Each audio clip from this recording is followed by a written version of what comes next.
Baik, terima kasih Saudara Habib. Habib, saya izin membuka acara pada malam hari ini ya, Habib ya. Baik, Bismillahirrahmanirrahim. Assalamualaikum warahmatullahi wabarakatuh.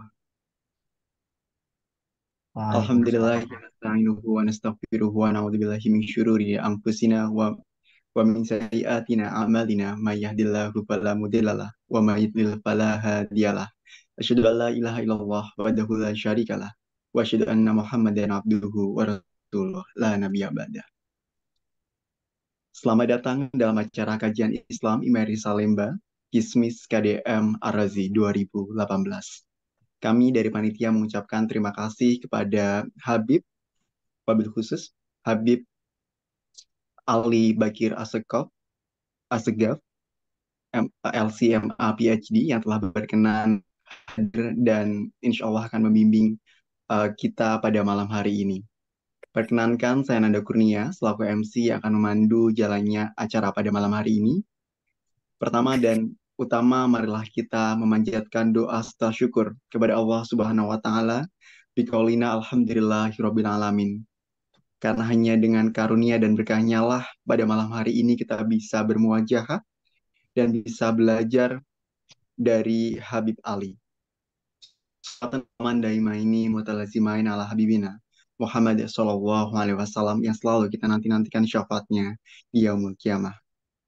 Pada kesempatan yang berbahagia ini, izinkan kami untuk menyambut yang terhormat Al-Mukarrom Habib Ali Bakir Asak Segaf, LCMA, PhD, dan tentunya salam bahagia kami kepada seluruh teman-teman sejawat dan peserta yang berkenan hadir pada malam hari ini.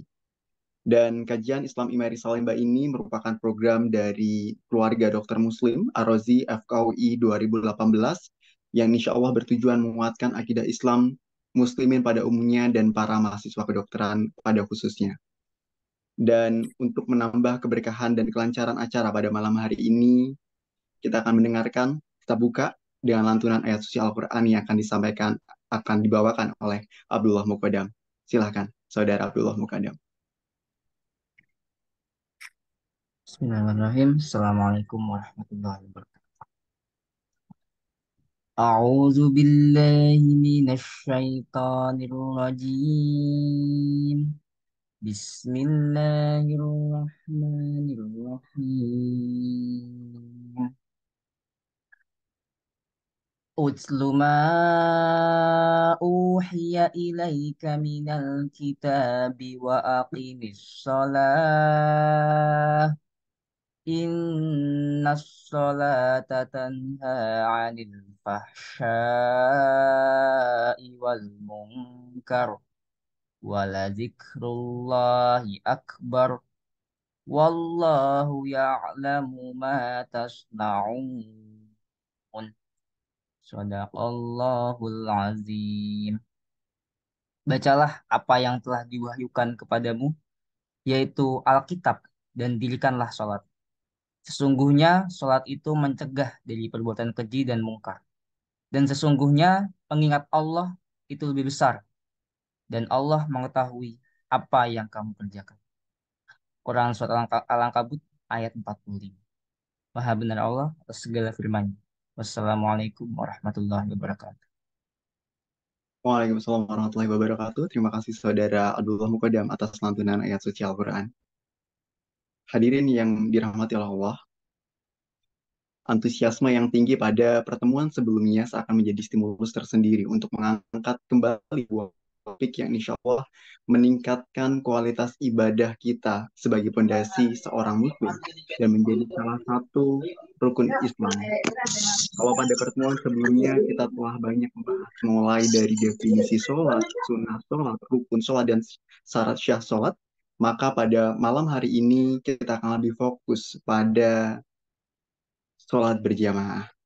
Dan dengan bangga, warga dokter Muslim Ar-Razi FKUI 2018 menghadirkan kajian Islam Imeri Salemba dengan tema Sudah Sahkah Soal Sholat Part 2 dan subtopik Sholat Berjamaah yang akan dibawakan oleh guru kita Al-Mukarrom Dr. Habib Ali Bakir Asakov, LCMA, PhD.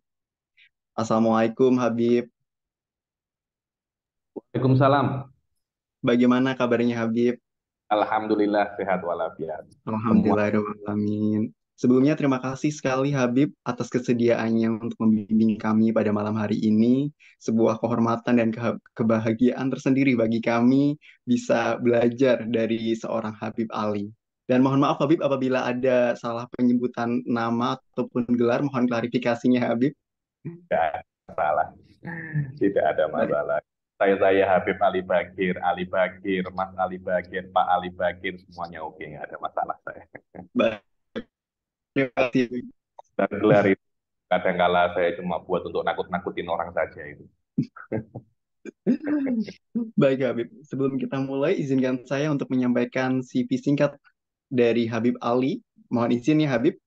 Baiklah, Habib Ali Bakir Asakov, LCMA PhD, telah menamatkan berbagai riwayat pendidikan yang luar biasa mulai dari Pondok Pesantren Darut Tauhid Malang dari 2006 hingga 2006, 2000 hingga 2006, kemudian pendidikan dari Darul Mustafa Tarim Yaman 2006 hingga 2007, kemudian Bachelor of Science Syariah di Al-Ahqaf University Yaman dari 2007 hingga 2012, kemudian Ribat Ilmi Syarif Syatiri, Tarim Yaman 2008 hingga 2013. Kemudian beliau juga menamatkan pendidikan dari Ansar Mustaqbalah Foundation Jordan 2008 hingga 2013. Kemudian Ma'arij Foundation Jordan 2013 hingga 2014. Kemudian mendapatkan gelar Master of Art Fikih dan Usul Fikih di World Islamic Science Education Jordan 2013 hingga 2017 dan mendapatkan gelar PhD di International Islamic University Malaysia 2017 hingga 2022. Berbagai pengalaman pengajar seperti halnya di Markas Adab Tahosusi Jordan 2014 hingga 2017, kemudian sebagai pengajar di Anzar Mustaqbalah Foundation Jordan 2015 hingga 2017, kemudian sebagai pengajar di Dawud Al-Fatani Foundation Malaysia, kemudian sebagai pengajar di Restu Foundation Malaysia hingga sekarang, Islamic and Strategic Studies Institute Malaysia hingga sekarang, kemudian sebagai pengajar di Madrasah Tarbiyatul Banat Malaysia hingga sekarang, dan pengajar di Islamic Online Courses hingga sekarang. Baiklah, tanpa menunggu lama lagi, sudah tidak sabar sepertinya kita akan langsung mendengarkan ilmu dari Al-Mukarram Habib Ali Bakir Asakov LCMA PhD. Kami persilahkan, kurang lebih selama 1 jam. Silakan Habib. Bismillahirrahmanirrahim. Assalamualaikum warahmatullahi taala wabarakatuh. Waalaikumsalam. Waalaikumsalam warahmatullahi wabarakatuh. Amin. Wassalatu wassalam ala sayyidil mursalin wa ala alihi wa sahbihi wa man tabi'ahum bi ihsanin ila yaumiddin. Nawaitu ta'luma wa ta'lim wa naf'a wal intifa' wal ifadah wal istifadah. Wal hatta ala tamasuki bi kitabillahi ta'ala wa sunnati rasulihi wa du'a ilal huda.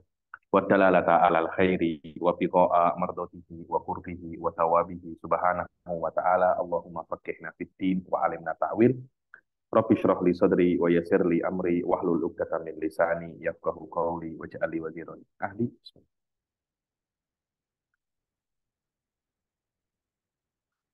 Alhamdulillah, alhamdulillah. Terima kasih atas undangannya dan terima kasih atas sambutannya yang sangat meriah. Dan saya sangat senang terharu diundang untuk kedua kalinya di kajian Imeri Salimba ini. Dan saya ingin meminta doa kepada semuanya. Saya barusan kira-kira di akhir November itu, tanggal 25, 24, saya setelah sudah menyelesaikan wisuda saya untuk S3 di IAIUM Malaysia. Sekarang sudah resmi sebagai doktor, walaupun masih belum mengajar kampus, pengangguran juga. Terima kasih atas doanya semuanya. Dan saya kedua kalinya saya minta maaf. Saya kemarin itu setelah pengajian yang pertama, saya minta kritik dan saran kepada Ustadz Abdullah Muqaddam. Beliau mengatakan kalau bisa menggunakan bahasa Indonesia tulisannya. Jadi, masalahnya saya tidak terbiasa bahasa Indonesia, jadi bahasa Indonesia saya sedikit berantakan. Saya bisanya bahasa Arab. Sudah mulai saya terjemahkan bahasa Indonesia tadi, tapi subhanallah ada emergensi, jadi saya tidak bisa untuk meneruskan. Alhamdulillah bahasa Arabnya sudah selesai. Ala kullin, saya akan meneruskan pengajian di dalam masalah sholat ini di part yang kedua. Yang part pertama, saya alhamdulillah sudah menjelaskan tentang hal-hal yang berkaitan tentang sholat secara umum, ya, tentang syaratnya, rukunnya, dan masya Allah ada juga tanya jawab daripada beberapa pelajar. Kemudian dalam bagian kedua ini, insya Allah saya akan menjelaskan tentang apa namanya, menjelaskan tentang sholat berjamaah. Sholat berjamaah ini sesuatu yang lebih khusus daripada sholat munfarid.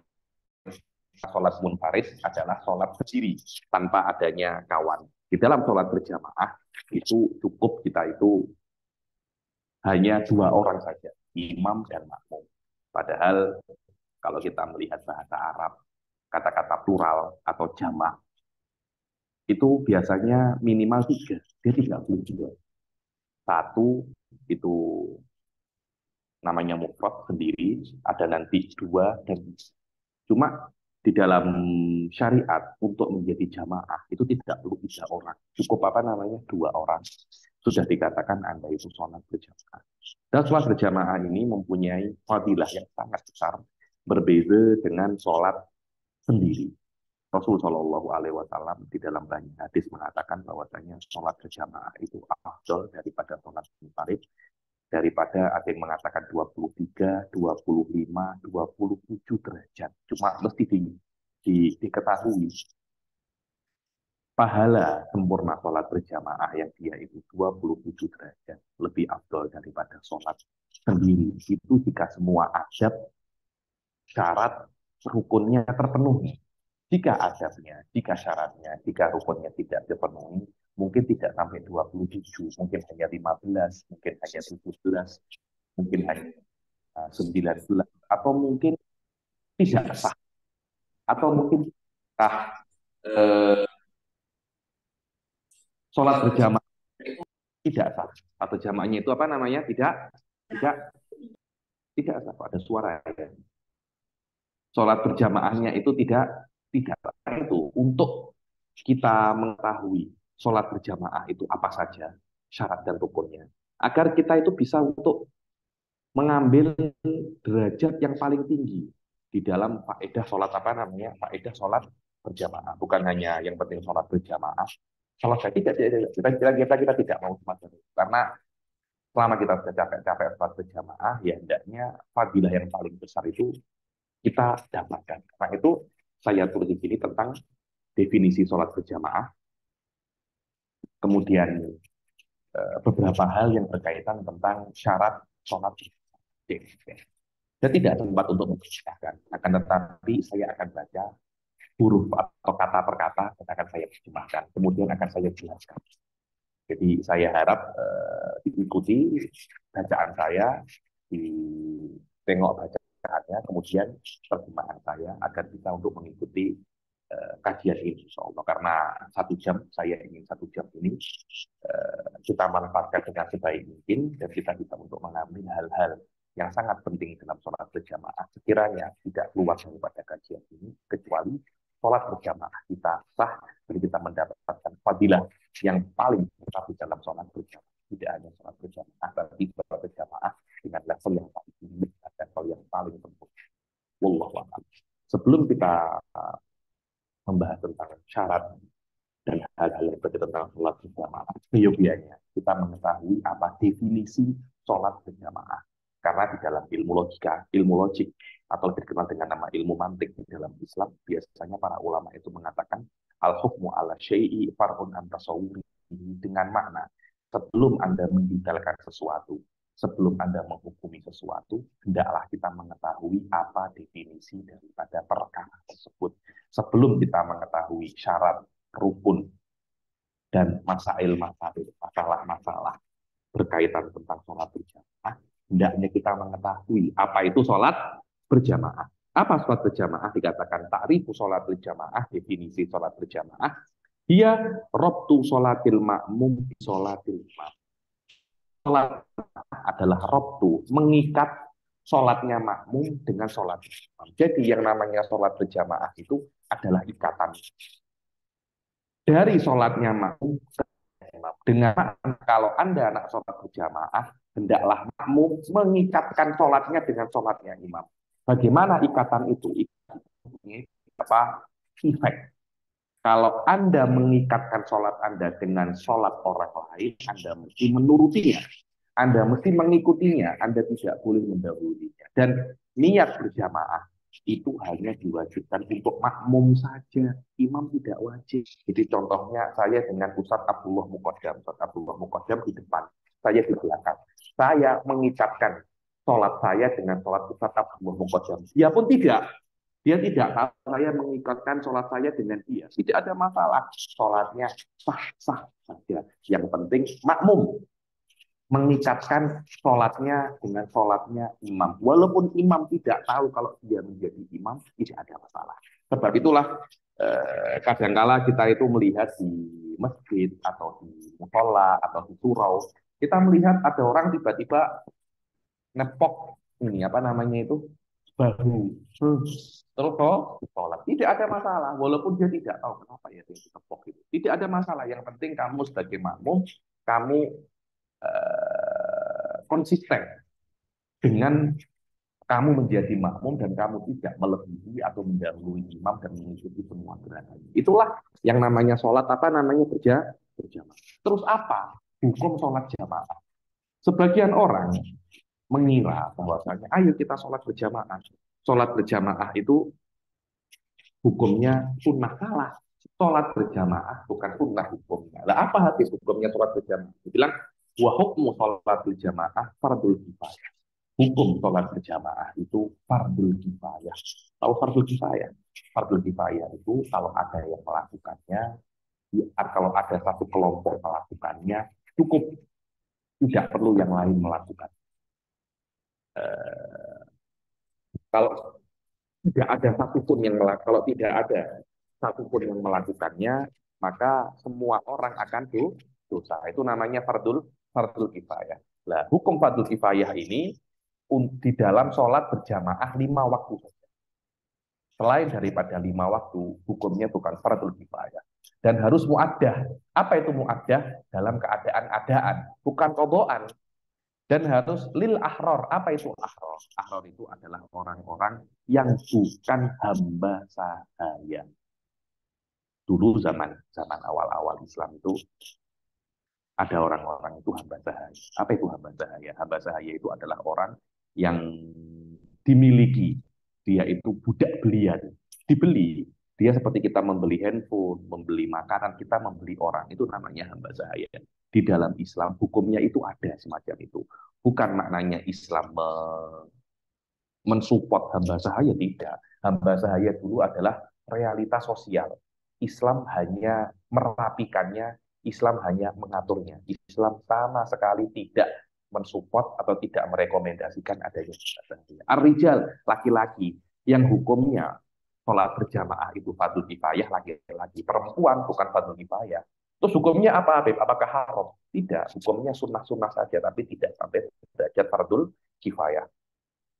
Al-mukimin, maknanya yang mukim, yang bukan musafir. Ketika semua syarat ini terpenuhi di sholat 5 waktu, adaan bukan kodoan, bukan hamba sahaya, laki-laki, dan tidak dalam keadaan musafir, jika 5 syarat ini terpenuhi, maka sholat berjamaah hukumnya fardul kifayah. Bukan sunnah ya hukumnya ya. Sebagian orang mengatakan sholat jamaah itu hukumnya sunnah, salah itu. Sholat jamaah hukumnya fardul kifayah. Bagaimana Habib? Fardul kifayah itu sampai kadar apa?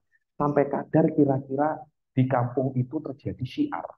Apa makna terjadi syiar? Maknanya di kampung itu orang-orang mengetahui, oh ternyata kampung ini kampung Muslim, kampung ini kampung yang bukan kampung Kristen, bukan kampung Buddha, bukan kampung Hindu, bukan kampung yang non Muslim.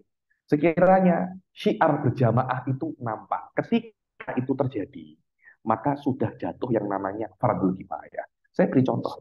Di Di kampung saya itu namanya Kepatihan. Kepatihan itu besar. Sekiranya cuma ada satu masjid sholat berjamaah kurang. Syiarnya tidak terlampau nampak.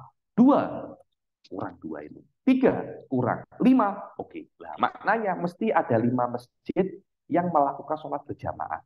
Jika 5 masjid tidak sampai 5 masjid melakukan sholat berjamaah, maka syiar sholat berjamaah belum terpenuhi dan semua satu kampung saya dianggap berdosa karena fardhu kifayah masih belum terpenuhi. Itu namanya bihaitu yadharu syiar. Sekiranya syiar agama nampak, syiar agama hidup. Kemudian ada beberapa sholat sunnah yang juga disunnahkan berjamaah. Selain daripada 2 sholat sunnah ini tidak disunnahkan berjamaah. Apa itu? Fit tarawih, sholat tarawih, wal witir Ramadan. Di dalam sholat tarawih disunahkan untuk sholat berjamaah. Dan juga sholat witir setelah Ramadan. Sholat witir setelah tarawih di bulan Ramadan. Karena witir itu ada witir di Ramadan, ada witir di bukan Ramadan. Witir di bukan Ramadan tidak disunahkan berjamaah. Tidak disunahkan itu bukan maknanya haram ya. Karena mubah juga bukan sunnah. Makruh juga bukan sunnah. Yang saya tahu, sholat duha tidak disunahkan berjamaah. Maknanya mubah berjamaah. Jadi kalau ada FKUI ini mengadakan acara sholat duha berjamaah, boleh, tidak ada masalah. Cuma hukumnya tidak sunnah. Maknanya Anda sholat duha berjamaah atau tidak berjamaah, hukumnya sama. Sholat tarawih, witir di bulan Ramadan setelah tarawih, hukumnya sunnah. Begitu pula sholat kusufain juga sunnah berjamaah. Sholat gerhana matahari dan sholat gerhana bulan hukumnya sunnah berjamaah. Sholat Idul Fitri, Idul Adha, sholat yang sunnah, jamaahnya pun juga sunnah. Jadi sholat Idul Fitri, Idul Adha, kalian boleh sholat sendiri, tidak ada masalah. Tapi afdolnya berjamaah. Apakah ada Habib sholat jamaah yang wajib? Ada. Sholat Jumat. Sholat Jumat mesti ditunaikan dalam keadaan berjamaah. Minimal 40 orang. Minimal 40 orang. Dan sholat Jumat ini dia sedikit berbeda dengan sholat-sholat yang lain. Karena saya rasa sholat Jumat ini mempunyai impact yang sangat besar ya, di dalam keadaan sosial masyarakat seorang Muslim. Sampai saya itu pernah buat artikel dan diterbitkan di kampus UIA itu dalam bahasa Arab. Hikmah sholat Jumat ya. Hikmah sholat Jumat. Karena sholat Jumat itu mempunyai hikmah, mempunyai faedah, bisa menyongsong kesatuan dan persatuan umat Muslim di dalam negara tersebut ya. Inilah hukum sholat berjamaah. Intinya hukum sholat berjamaah fardhu kifayah pada sholat 5 waktu. Selain daripada itu hukumnya kalau tidak sunnah ya mubah. Dulu ketika saya itu di Pondok Pesantren Darut Tauhid Malang ada sholat witir berjamaah. Tidak ada masalah. Hukum sholat witir berjamaah mubah. Makna mubah, Anda boleh sholat witir berjamaah, boleh sholat witir tidak berjamaah. Tapi sholat witir di bulan Ramadan khususon sunnah. Dengan makna sholat witir berjamaah setelah tarawih di bulan Ramadan lebih afdol dalam keadaan berjamaah daripada keadaan munfarid. Ya Habib, sholat 5 waktu itu kan ada 5 kan, ada subuh, duhur, asar, maghrib. Yang paling afdol di dalam jamaahnya itu sholat apa ya Habib? Yang paling afdol, nomor 1 jamaah yang paling afdol di dalam sholat 5 waktu, ya jelas subuh. Kenapa? Paling susah itu. Apalagi sekarang ini, subuh sebelum pukul 4 sudah apa namanya masuk waktu subuh. Pukul berapa sekarang subuh? Pukul 4, saya tengok itu pukul 5 sudah apa namanya? Pukul 5 dah terang dah. Pukul 5 sudah terang. Maknanya itu pukul 4 kurang sudah masuk waktu subuh. Susah. Karena itu waktunya susah, waktunya sholat subuh itu pagi hari susah. Selama dia susah, maka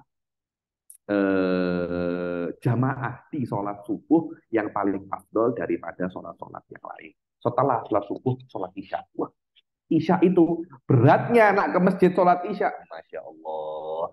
Macam ada batu di kaki. Susah sekali. Sholat jamaah isya sangat susah sekali. Kemudian asar. Sholat asar. Dan sholat jamaah yang paling afdol di dalam satu minggu, kalau di dalam sehari-hari, itu subuh, isya, asar, zuhur, maghrib. Itu di dalam apa namanya setiap hari. Kalau dalam minggu, yang paling afdol adalah sholat Jumat. Karena sholat Jumat itu hukum berjamaah dalam sholat Jumat wajib, bukan fardul kifayah. Jelas perkara yang wajib lebih afdol daripada fardul kifayah. Setelah sholat Jumat, apa yang paling afdol Habib di dalam satu minggu? Yang paling afdol asar setelah sholat Jumat. Sholat asar setelah sholat Jumat, jamaahnya paling afdol. Karena itu jangan sampai luput. Kalau Anda sholat asar, kalau Anda hari Jumat sholat asar, usahakan di masjid. Karena asar hari Jumat adalah sholat yang paling afdol satu minggu. Dalam satu minggu, itu adalah yang paling afdol sholat asar hari Jumat setelah sholat Jumat. Kemudian sholat berjamaah itu bisa Anda lakukan, sholat berjamaah bisa Anda lakukan di masjid ataupun di rumah. Cuma yang paling afdol untuk laki-laki ya jelas di masjid. Jangan sampai Anda itu sholat di rumah. Perempuan sholat di rumah. Perempuan afdolnya kalau berjamaah di rumah. Afdolnya ya. Bukan dilarang di masjid. Boleh di masjid. Tapi di rumah lebih afdol. Kenapa Habib kok di rumah itu lebih afdol? Iya, perempuan itu di dalam Islam tidak boleh banyak-banyak keluar rumah.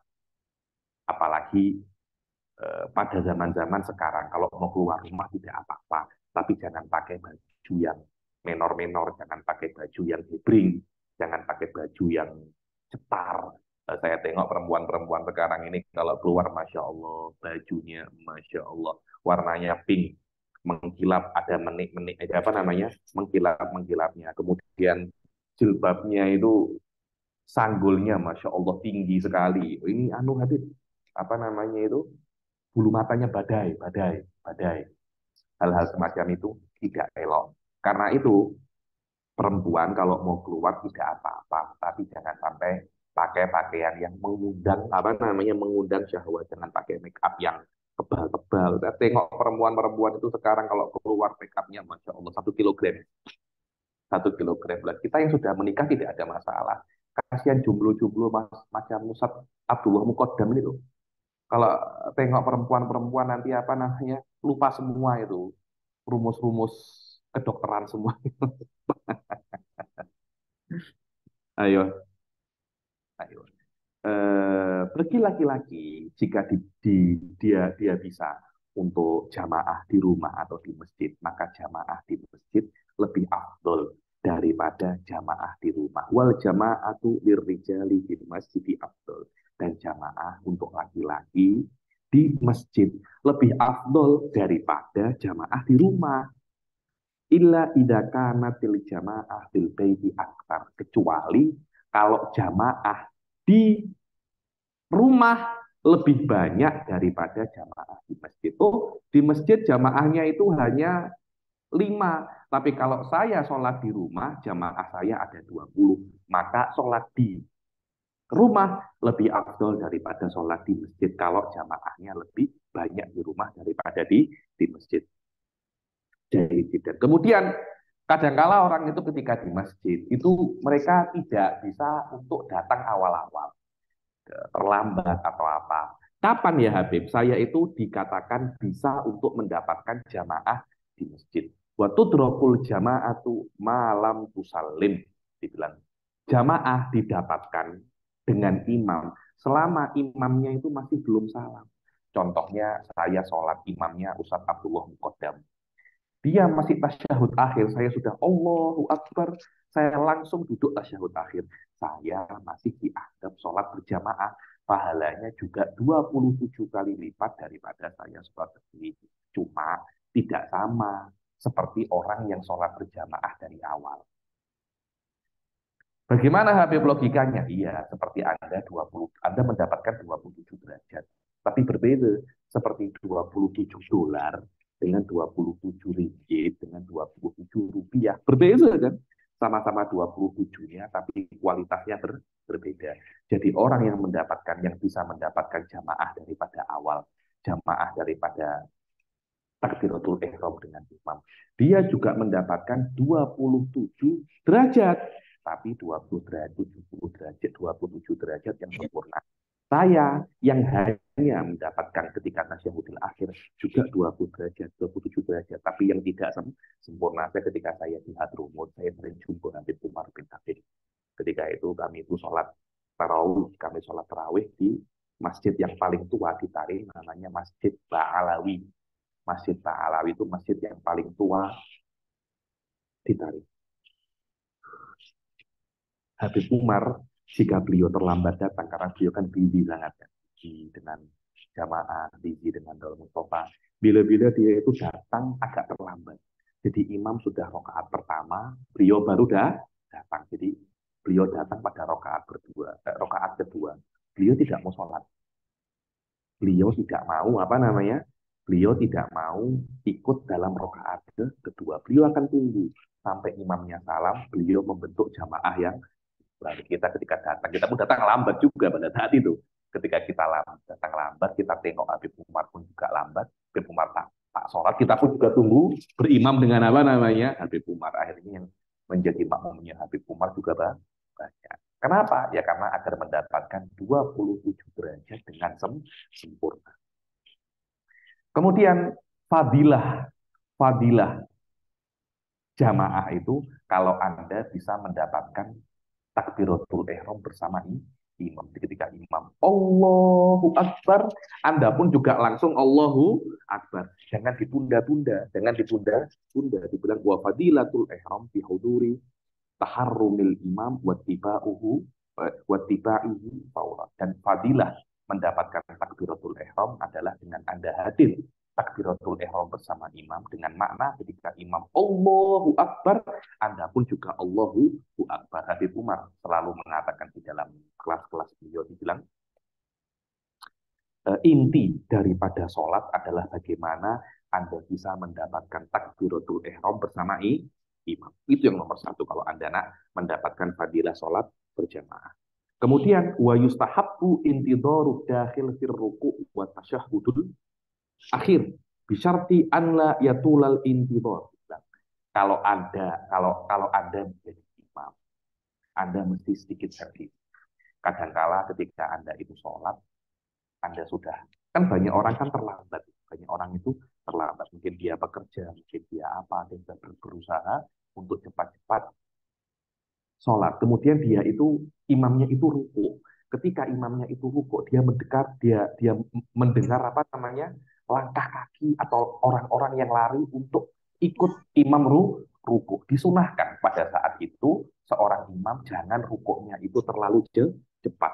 Dia tunggu sampai lama, kira-kira lebih lama daripada ruku pada umumnya, agar orang itu bisa untuk mengikuti rukuk. Karena seseorang makmum yang bisa mendapatkan rukuknya imam dan tumakninah bersama imam, dianggap dia mendapati rokaat tersebut.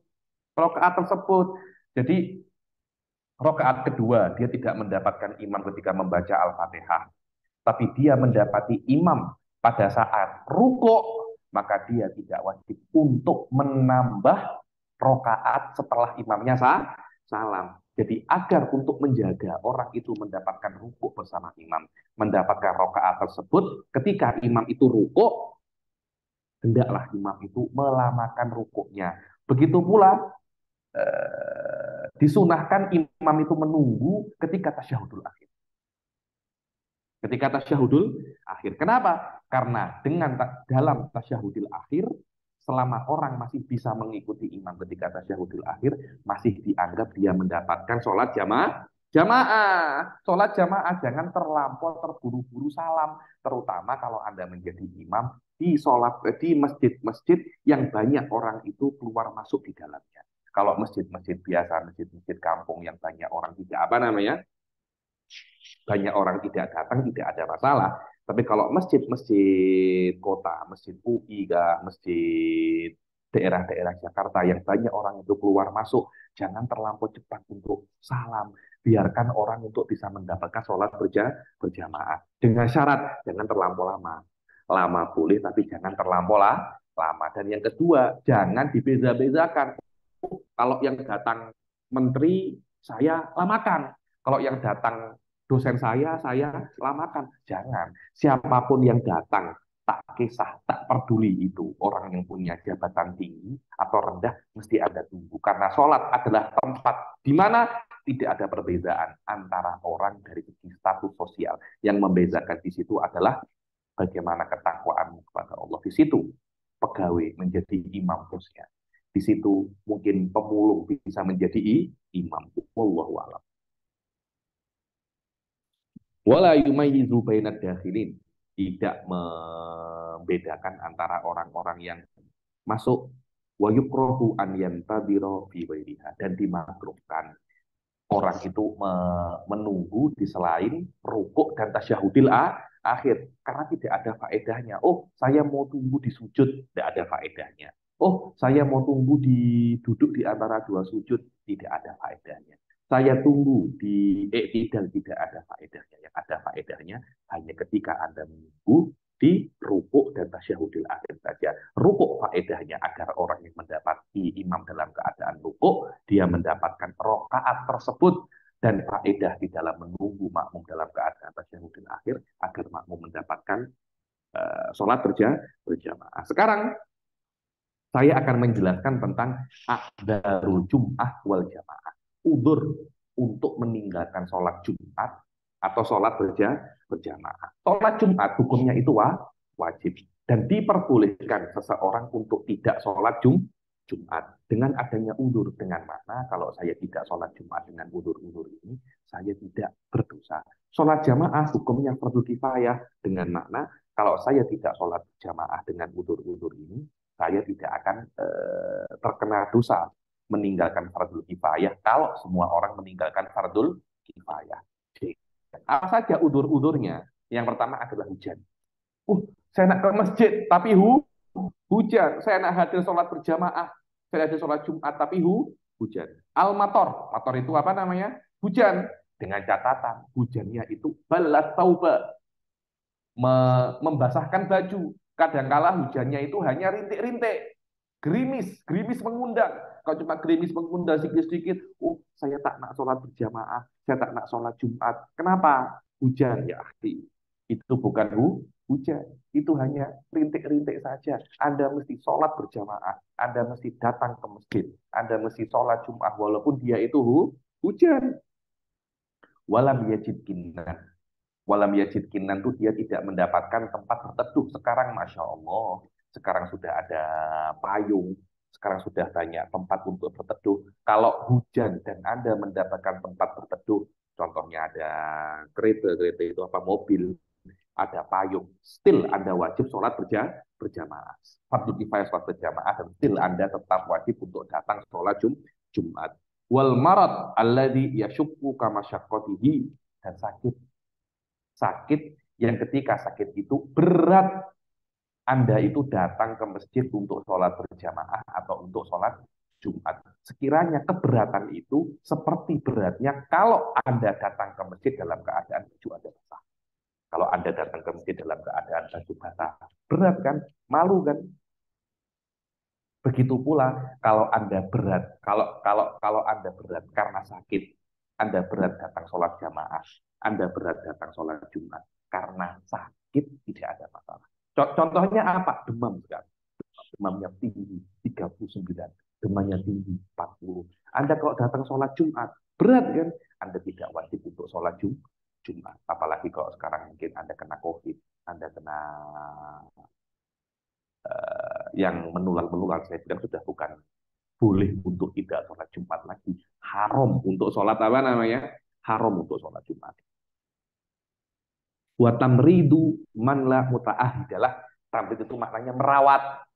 Jadi, saya mau sholat Jumat, tapi saya merawat adik saya. Adik saya sakit, dan tidak ada yang merawatnya kecuali saya. Saya tidak mampu untuk menyewa apa namanya? Saya tidak mampu untuk menyewa suster, saya tidak mampu untuk menyewa perawat. Jadi saya rawat adik Anda sendiri. Saya rawat adik saya sendiri. Saya rawat ibu saya sendiri. Pada saat itu sholat Jumat tidak wajib Anda hadiri. Kenapa? Karena kalau Anda hadir tidak ada yang merawat adik Anda. Atau isyraful qorib alal maut, yakni Anda supervising, Anda menjaga orang yang nak mati. Sudah keadaannya sudah kritis, sudah kritikal di apa itu namanya? Di rumah sakit. Aku nak tunggu orang ini mati. Kalau aku sholat berjamaah, kalau aku sholat Jumat, aku tidak akan bisa untuk menjaga dia di nafas terakhirnya. Pada saat itu syariat memberi Anda udzur untuk tidak sholat Jumat dan untuk tidak sholat berjamaah. Au ya'nasu bihi. Ya'nasu maknanya aku jaga kawanku. Dan kawan sebenarnya orang ini tidak ada hubungan darah dengan saya. Cuma orang ini ketika saya menjaganya, dia suka. Ya'nas ini hatinya ini enak, hatinya ini suka, hatinya ini tenang. Saya Habib, kalau Habib datang ke sini, hati saya senang sekali. Oke, saya jaga antum, saya jaga di rumah sakit. Lah, pas sholat Jumat, bagaimana? Habib jangan pergi sholat Jumat, Habib. Kalau Habib pergi sholat Jumat, saya ini bingung, Habib. Saya seperti mau teriak-teriak sendiri. Pada saat itu, syariat memperbolehkan kita untuk tidak sholat Jumat. Tidak apa? Tidak usah kamu sholat Jumat, jaga kawanmu ini. Ya Allah, ya Rasulullah, orang ini tidak ada hubungan darah. Walaupun tidak ada hubungan darah. Walaupun tidak ada kena-mengena dengan Anda. Akan tetapi, selama dia merasa senang dengan jagaan Anda, ketahuilah, syariat memberi kelonggaran untuk kamu tidak sholat Jumat. Wal khaufu ala nafsihi au irdihi au malihi, dan dia takut, dia jaga hartanya, dia jaga harga dirinya, dan dia jaga dirinya sendiri. Ya Habib, kalau saya sholat Jumat nanti harta saya ada yang rompak Habib. Ya Habib, kalau saya sholat Jumat nanti makanan saya ada yang makan ya Habib. Sampai sebagian ulama itu mengatakan kalau laki-laki ini tengah-tengah masak, lah kalau masakannya itu ditinggal, bisa gosong. Tidak wajib sholat Jumat. Tidak wajib sholat Jumat. Selesaikan masakmu. Lah sholat Jumat itu bagaimana? Tidak ada masalah. Tidak wajib sholat Jumat. Karena kalau sampai kamu sholat Jumat, masakanmu gosong, masakanmu rusak, masakanmu terbakar, masakanmu basi. Pada saat itu Allah Subhanahu wa taala mengizinkan kita untuk tidak sholat Jumat, untuk menjaga apa namanya? Makanan. Habib, kalau saya sholat Jumat, saya takut dipukul Habib. Kenapa? Banyak preman-preman menguasai masjid. Tidak perlu sholat Jumat. Habib, kalau saya sholat Jumat, nanti adik saya perempuan digoda ya Habib. Adik saya perempuan ditowel-towel ya Habib. Apakah saya wajib sholat Jumat? Tidak. Jaga adik perempuan. Jaga istrimu. Biar tidak menjadi bancaan. Biar tidak menjadi apa namanya, biar tidak dilecehkan oleh orang-orang. Dan syariat memberi kamu udzur untuk tidak sholat Jumat untuk menjaga kehormatan adikmu, kehormatanmu, kakak perempuan kehormatanmu, istrimu perempuan kehormatanmu. Tinggalkan sholat Jumat, jaga mereka. So bagaimana Islam itu sangat memuliakan wanita, sangat memuliakan wanita, dan juga sangat mengambil berat masalah harta. Oh, ini harta tidak ada masalah, yang penting saya sholat Jumat. Salah tuh. Rabbana atina fid dunya hasanah wa fil akhirati hasanah. Dunia hasanah. Kemudian baru akhirat yang hasanah. Tinggalkan sholat Jumat dan jaga waktu. Wa mulazimu apa? Wa mulazimu gharimihi wa huwa muhsirun. Dibilang kalau ada orang itu apa ya? Di dalam Islam, ketika saya mempunyai hutang kepada Ustadz Abdullah Muqaddam, contohnya saya mempunyai hutang kepada beliau itu 100 juta. Dan beliau menagih, Habib, mana hutangmu? 100 juta. Maaf Ustadz, saya masih belum punya uang. Di dalam Islam diperbolehkan seseorang itu mengikutinya terus. dipepet, dipepet. Jadi saat Abdullah Muqaddam itu mepet saya terus. Kenapa? Agar saya itu risih. Dan kalau saya risih, saya bayar utangnya. Kalau terjadi hal semacam itu, saya ini masih belum punya uang. Nanti kalau saya keluar daripada rumah, Abdullah Muqaddam akan terus mepet saya dan saya itu akan risih. Ya sudah, saya tidak usah sholat Jumat. Tidak ada masalah itu. Kemudian yang selanjutnya wa mudafa'atul hadas ma'asa'atul. Mudafa'atul hadas. Saya menahan kencing dan buang air besar. Terus saya sakit sekali. Apakah wajib saya sholat Jumat dan sholat jamaah dalam keadaan saya itu menahan kencing dan BAB? Tidak. Kencingkan dulu, BAB-kan dulu. Lah nanti sholat Jumatnya macam mana? Tidak boleh ke sholat Jumat. Penting kamu kencing dulu. Nanti kalau kamu tahan kencing, nanti kamu sakit. Nanti kalau kamu tahan BAB, nanti kamu sakit. Jangan. Kencingkan dulu, keluarkan dulu. Lalu nanti kalau nggak dapat sholat Jumat, tidak ada masalah. Ya kalau dapat sholat Jumat, alhamdulillah. Tidak dapat sholat Jumat, tidak ada masalah. Khusus untuk sholat berjamaah, kalau waktunya sholat masih ada. Jadi kalian ada kalau ada orang menahan BAB, ada orang menahan kencing di awal-awal waktu, tidak ada masalah. Oh, di akhir waktu, kalau saya kencing luput sholat walaupun Anda menahan kencing, karena sholat sambil menahan kencing hukumnya makruh. Jangan sampai ada orang sholat dengan menahan kencingnya, dengan menahan BAB-nya. Yang pertama itu berbahaya untuk kesehatan. Yang kedua, tidak khusyuk. Jadi kalau kecirit, bagaimana itu kalau sampai kecirit? Karena itu keluarkan dulu, baru selesaikan, keluarkan dulu, baru Anda sholat berjamaah. Kalau di akhir waktu, kiranya kalian dihadapkan di dalam dua pilihan. Kencing, sholat dengan menahan kencing, atau kencing dulu, berak dulu, dan mengeluarkan sholat daripada waktunya. Tidak, sholat sambil kencing. Karena sholat sambil menahan kencing. Karena sholat sambil menahan kencing hukumnya makruh. Dan mengeluarkan sholat daripada waktunya hukumnya haram. Karena itu kalau memang ada waktu sholat di awal waktu, gunakanlah sholat untuk di awal waktu. Jangan tunda-tunda. Semakin Anda tunda, semakin banyak masa. Ketika adzan langsung, terutama subuh dan isya. Allah. Subuh dan isya ini Anda tunda, mengantuk Anda. Semakin Anda tunda, subuh, kejap lagi tidur. Ya Allah, udah pukul 8. Isya juga semacam itu. Awal waktu adzan langsung sholat. Jangan tunggu-tunggu. Jangan tunggu-tunggu waktunya habis. Sudah pukul 11, sudah pukul 12. Malas nanti Anda. Wafat dulu lagi. Nah ini yang penting juga. Anda tidak mendapati, saya nak sholat, saya nak pergi masjid untuk sholat berjamaah. Anda tidak mendapatkan baju yang layak untuk Anda. Karena apa ya? Saya ini Habib.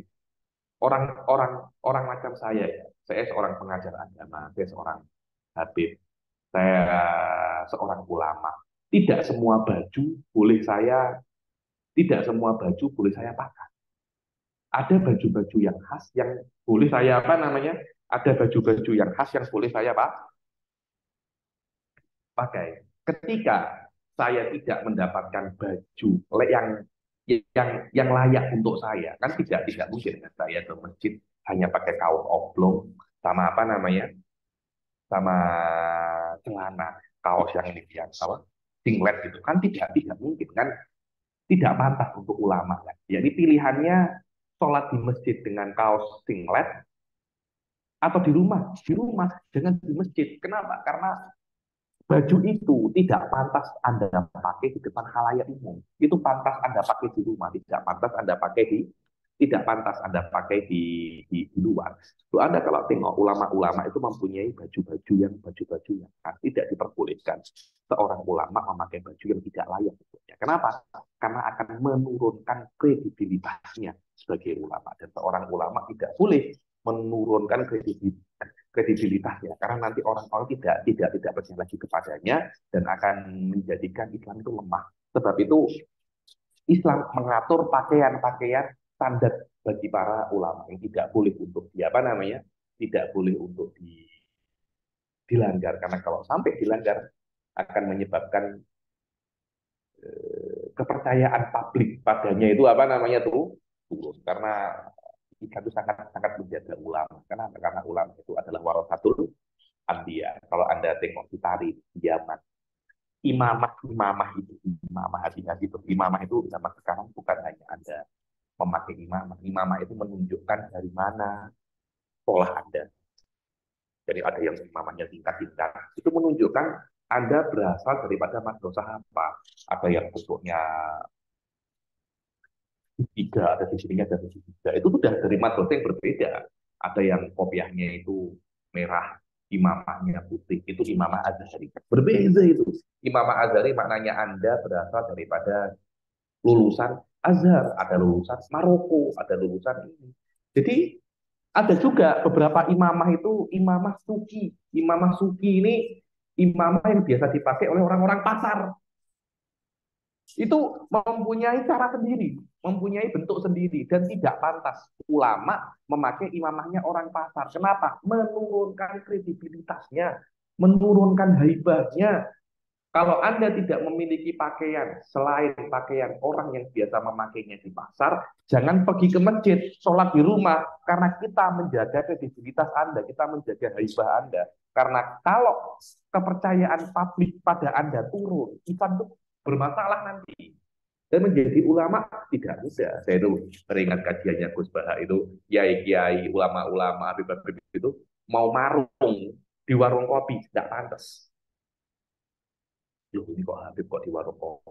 Apalagi kalau yang latih itu jaga. Ya kan akhirnya orang-orang kan anggapannya kan kurang baik. Tidak semua warung boleh dimasuki ulama. Tidak semua pakaian boleh dimasuki apa? Ulama. Karena itu sampai syariat mengatakan kalau seseorang tidak menemukan pakaian yang pantas untuknya, tidak wajib dia sholat Jumat, sholat di rumah, sholat zuhur di rumah, jaga marwah ada, jaga kredibilitas ada, jaga haibah ada, terutama orang-orang yang ternisbatkan kepada ulama. Wallahu a'lam. Wa ghalabatin naum, ngantuk sangat. Mata tuh ngantuk sangat. Tidur dulu baru sholat berjamaah. Jangan Anda dalam keadaan itu nanti Allahu Akbar sujud semuanya bangun dia tidak bangun-bangun orang-orang kira oh ini mati wah mati ini mati dalam keadaan sujud didengarkan ngono ini bukan itu ini apa namanya di tidur kalau bola tidur kalau ada terlampau ngantuk jangan sholat di masjid atau sholat Jumat di rumah sholat zuhur di rumah wasiddatul ju'i wal atos. Wah, sekali makan 10 hari, Masya Allah. Makan baru ada apa namanya sholat jamaah. Makan dulu baru Anda sholat Jumat. Kalau Anda terlampau lapar, tidak wajib sholat Jumat. Makan dulu baru Anda sholat Jumat. Makan dulu baru Anda sholat jamaah. Sama kalau Anda terlampau haus, minum dulu. Cari air dulu, nanti malah Anda sholat jamaah, malah mati di sana pula. Buat kerja orang-orang, buat sibuk orang-orang, buat gizi orang-orang. Wal barat terlampau dingin. Alhamdulillah kita ini di Indonesia. Tidak pernah yang namanya dingin. Dingin itu paling cuma 20 berapa? 24, 23. Wah sudah Masya Allah, sudah dingin. Saya di Jordan. Saya pernah di Jordan itu di bawah 10, minus 10. Minus 15 kita ke sana. Saya pernah di Jordan itu tahun 2013. Tahun 2013 ketika salju kita tidak bisa keluar rumah. Saljunya seperti apa? Menutupi pintu. Jadi pintu tuh tidak bisa terbuka. Ditutupi oleh salju. Dan pada saat itu saya tahun pertama saya masih belum siap apa namanya? Belum siap jaket. Wajib sholat Jumat, tidak wajib. Terlampau dingin. Saya punya kawan daripada Turki itu, rumah mereka di Ardrum. Di 10 apa 15 dia biasa-biasa saja. Pakai baju panjang biasa semacam ini, tak pakai jaket terkejut. Sudah pakai baju rangkap 3, dia hanya pakai satu baju. Kamu tahu tidak kedinginan? Biasa di rumah saya di Agrum itu biasanya -35. -35. Jadi kami tidak pernah apa namanya pada saat musim dingin itu kulkas itu tidak kami pakai. Jadi kami meletakkan daging, sayur, buah di jendela, aman ya, di jendela aman, enggak apa namanya, enggak busuk. Wahal ini lumpur, lumpur. Jadi kalau Anda mau pergi ke masjid, kemudian di masjid itu banyak lumpurnya, tidak wajib pergi. Sholat jamaah di rumah, sholat Jumat di rumahnya, sholat zuhur di rumah, tidak perlu Anda sholat Jumat. Dulu saya pernah itu ketika di Jordan, apa namanya itu saljunya apa namanya tinggi, ketika mencair, apa itu namanya, tanah-tanahnya itu berubah menjadi lumpur. Saya berjalan, saya punya kaki desep itu ya, masuk sampai lutut. Wah, akhirnya kotor semua. Balik saya mandi, nggak jadi sholat Jumat. Kenapa? Ya karena banyak sekali lumpur. Wa aklu muntinin ni'in in lam tumkinhu izalatuhu. Makan sesuatu yang ni itu mentah. Makan sesuatu mentah yang mempunyai bau yang sangat menyengat. Contohnya durian. Kalau Anda habis makan durian, tidak wajib sholat Jumat. Kenapa? Karena baunya itu sangat menyengat. Bau mulut Anda menyengat nanti itu. Wallahu alam, kan ada orang itu kan ketika bau durian kan tidak tahan toh. Begitu pula para fuqaha itu mengatakan kalau Anda makan basol, apa basol itu? Onion, bawang bawang merah. Anda makan bawang merah. Orang-orang Arab itu, mereka itu makan bawang itu biasa. Jadi bawang itu mereka sekarang mau makan bawang putih. Kira-kira itu nafasnya bagaimana? Kan pasti nafasnya kan, Masya Allah, nafas naga itu. Ketika Anda setelah makan hal-hal semacam itu, dan tidak mungkin Anda sikat gigi pun tetap bau, tidak wajib sholat berjamaah. Tidak wajib sholat Jumat, jangan datang ke masjid. Kenapa? Mengganggu jamaah. Nanti nafas Anda tercium sampai puluhan kilometer. Sampai namanya puluhan kilometer. Wallahu alam. Kemudian selanjutnya saya akan bahas tentang masalah syartu sihhatil qudwah, syarat sah berjamaah. Dengan makna, kalau hal-hal ini terpenuhi, insya Allah jamaah Anda akan sah. Dan kalau 9 perkara ini tidak terpenuhi, jamaah Anda tidak sah. Bahkan di dalam beberapa kasus, bukan jamaahnya tidak sah. Sholat Anda pun juga tidak sah. Kadangkala jamaahnya tidak sah, tapi tetap dianggap sah sholatnya. Kadangkala sudah jamaahnya tidak sah, sholatnya juga tidak sah. Bedakan antara dua perkara, tidak mendapat pahala berjamaah atau apa namanya jamaahnya tidak sah. Kadangkala kita akan melihat beberapa orang itu sholat berjamaahnya sah, akan tetapi tidak mendapat pahala berjamaah. Macam mana Habib? Iya, dia tidak mendapatkan 27 kali 27 derajat yang lebih daripada apa namanya sholat munfarid, tapi dianggap sholat Anda sah, dengan makna Anda tidak wajib untuk mengqadhanya, tapi Anda tidak mendapatkan fadilah jamaah. Di sini saya akan bahas perkara-perkara yang menjadikan sholat jamaah Anda itu sah. Yang kalau 9 ini terpenuhi, insya Allah sholat jamaah Anda sah. Apa itu? Yang pertama, anla ya'lama butlana sholati imam. Hendaklah ketika orang itu sholat, dia tidak yakin imamnya itu batal. Jadi dia tahu imamnya itu ketika sebelum sholat kentut, dan dia tidak wudhu, lalu tiba-tiba menjadi imam. Loh, Anda meyakini orang ini tidak ada wudhu. Bagaimana saya menjadi makmumnya? Kalau Anda yakin imam Anda batal dan Anda tetap menjadi makmumnya, sholat Anda tidak sah. Atau Anda meyakini, bukan Anda mengetahui, Anda meyakini kebatalan imamnya. Contohnya, saya dan Ustadz Abdullah Muqaddam mau sholat jamaah. Kiblatnya mana ya? Saya bilang kiblatnya depan. Menurut saya kiblatnya depan. Abdullah Muqaddam tidak sebelah kanan. Akhirnya Abdullah Muqaddam menjadi makmum saya. Tidak sah. Kenapa? Karena Abdullah Muqaddam meyakini kebatalan sholat saya. Kenapa? Karena dia meyakini bahwasanya saya sholat tidak menghadap kiblat.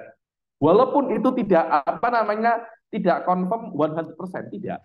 Tapi keyakinannya mengatakan semacam itu. Berbeda dengan yang pertama. Benar-benar saya melihat orang ini kentut 100% sholatnya tidak sah. Kamu juga hidayah ini ikhtalafa fil qiblah au ina'aini au sanben. Seperti dua orang yang berusaha untuk mengetahui kiblat tapi dua-duanya berbeda keyakinan. Yang satunya kiblatnya depan, satunya kiblatnya kanan. Atau ada dua ember, salah satunya najis. Ini mana yang suci, mana tidak ya? Saya cakap yang kiri yang suci, yang kanan najis. Abdullah Muqaddam tidak, yang kanan najis, yang kanan suci, yang kiri najis. Akhirnya saya wudhu menggunakan yang kiri, Ustadz Abdullah Muqaddam wudhu menggunakan yang kanan. Kami tidak boleh untuk menjadi imam dan makmum. Karena saya meyakini Ustadz Abdullah Muqaddam berwudhu dengan perkara yang mutanajis, dengan air yang mutanajis, beliau pun juga meyakini saya berwudhu dengan air yang mutanajis. Yang kedua, an la yakuna makmuman wala masykukan fi, jangan berimam dengan makmum. Contohnya saya berimam, Ustadz Abdullah Muqaddam menjadi makmum orang lain. Saya kena beriman dengan menjadi imam dengan imamnya Abdullah Muqaddam. Saya tidak menjadikan Abdullah Muqaddam imam. Jadi imam saya mestilah imam, dia bukan makmum kepada orang. Yang nomor tiga, an la yakuna ummiyan. Ini yang sangat penting. Imam tidak boleh ummi.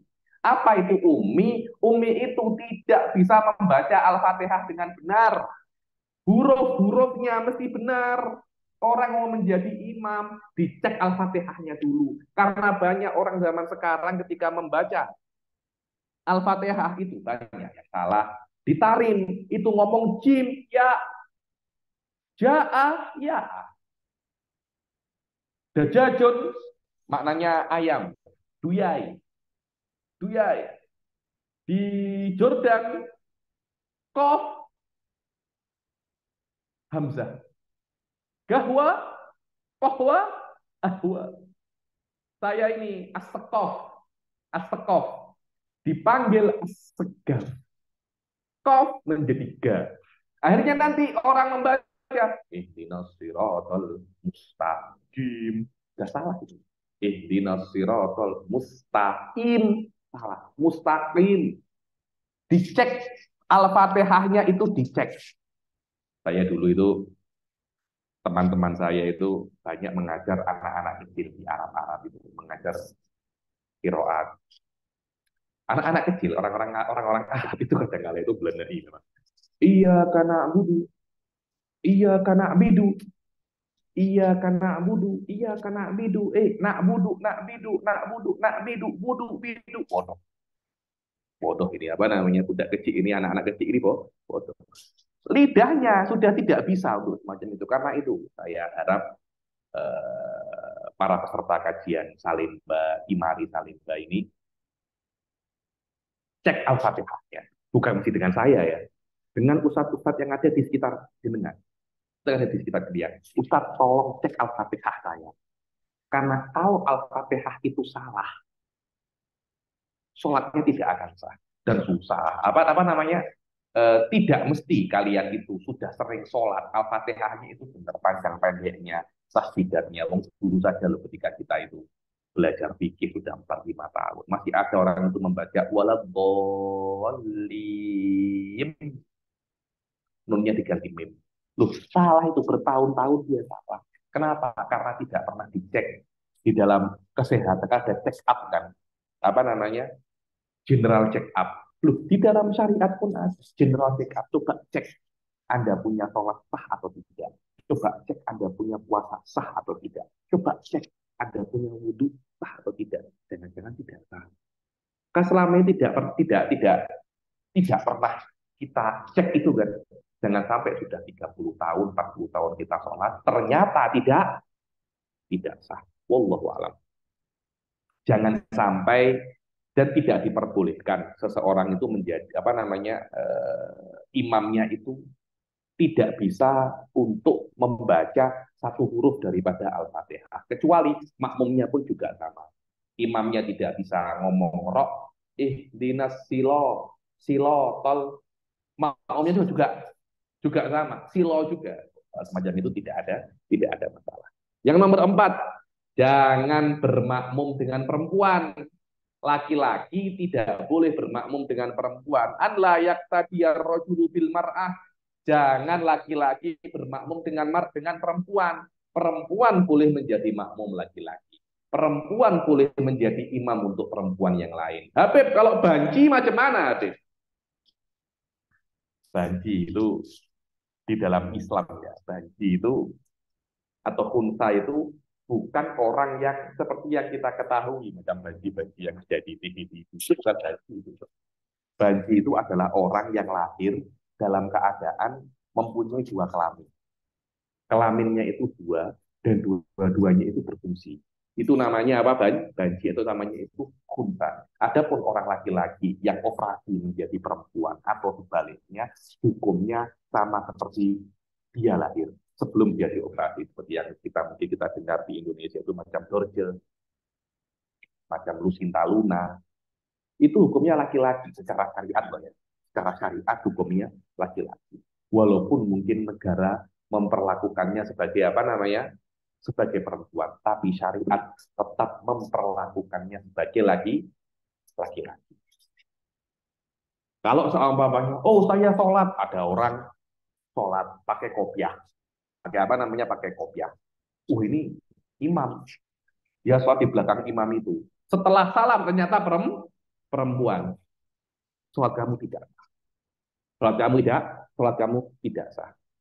Barang siapa yang sholat di belakang seseorang, setelah salam ternyata orang itu perempuan, atau ternyata orang itu makmum, atau ternyata orang itu tidak mampu untuk membaca Al-Fatihah dengan benar, maka dia wajib untuk mengulangi sholatnya.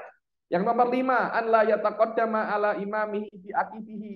Jangan mendahului imam, tempatnya jangan mendahului imam. Kalau Anda sholat, imam di depan, Anda di belakang. Kalau Anda menjadi makmum, jangan mendahului imam dengan dengan tumit Anda.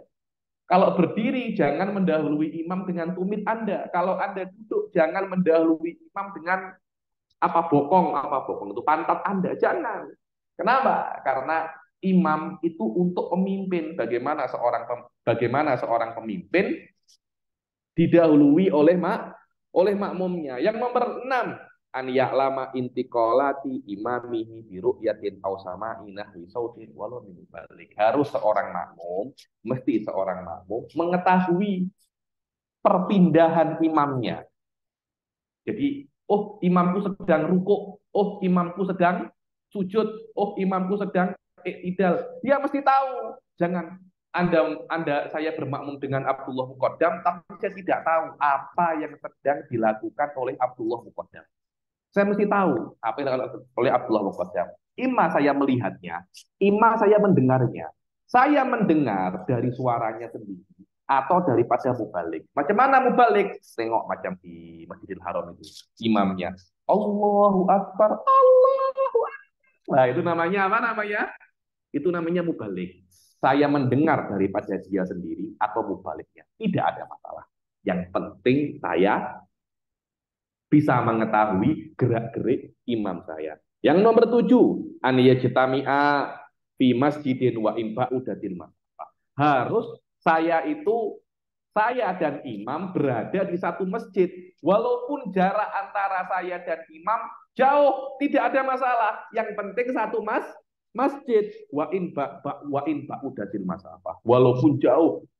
Contoh di Masjidil Haram, imamnya di depan, jarak saya 2 km daripada imam, tapi masih di dalam satu masjid yang sama. Apakah sah kalau saya? Sah, tidak ada masalah. Wa ghulqil abwab, dikunci pintunya. dengan catatan saya bisa menuju kepada imam. Kalau saya berjalan, saya bisa menuju kepada imam. Kalau seumpamanya dua-duanya di selain masjid, disyaratkan jarak antara saya dan imam kurang daripada 300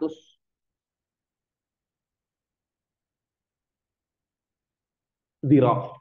300 dirok itu 300 hasta. Kalau satu hasta itu setengah meter, kira-kira kalau di luar masjid tidak boleh jarak antara saya dan imam melebihi 150 meter. Kalau di dalam masjid, walaupun berkilo-kilometer tidak ada masalah. Yang nomor 8, niatul qudwah, harus ada niat jamaah. Makmumnya mesti berniat jamaah dari awal saya katakan.